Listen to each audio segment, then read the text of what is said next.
Professor Del Rosario. My name is Hendricksen, and this morning my friend Tara and I prepared to actually go to a Jewish synagogue. We were going to go at 8:30 in the morning, and we got to a Jewish synagogue and there was nobody there.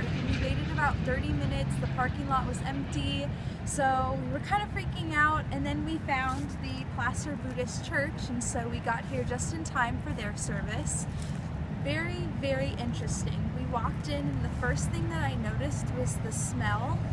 It kind of smelled like something was burning, and then I finally realized, oh, it's because of their incense.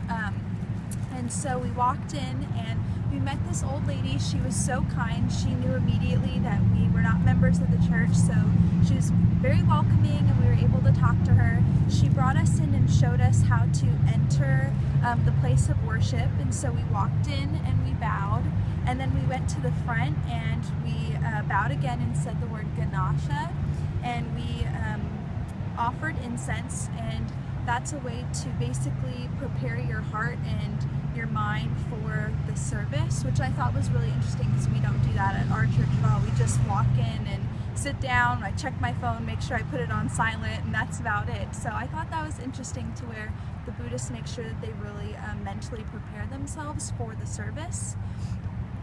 The service was very short. It got started about 15 minutes late, and then we said different chants and we read out of a book, and the sermon itself was maybe 10 minutes long. I thought one thing that was really interesting was that they're very traditional. They stand up, they sit down, they read out of their book, but at the same time they brought in a very real aspect. The person who gave the sermon started talking about March Madness, and she was like, raise your hand if you know where this town is, because that's where I'm from. And I thought that was really interesting, to where they're very formal in what they do, but she also talked about sports and basketball in her sermon. I didn't really know about their beaded prayer bracelets. They kind of reminded me of rosaries, but whenever they folded their hands together, they would have a beaded prayer bracelet around their hands. Not 100% sure what the meaning behind that was, but it looked like everybody had like a personalized bracelet. I saw a girl with a purple beaded one. I saw someone else with all black. So I'm just guessing you can kind of pick one depending on your style. I'm not 100% sure.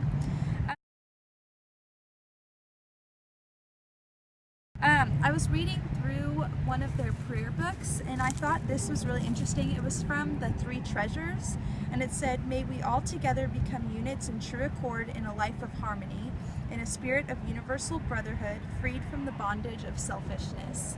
I thought that was kind of interesting and true, because I personally, even though I'm a Christian, like peace, and I want all of us to be neighbors and love each other. So I really did kind of agree with that one treasure, just that they want everyone to be in harmony and peace with one another.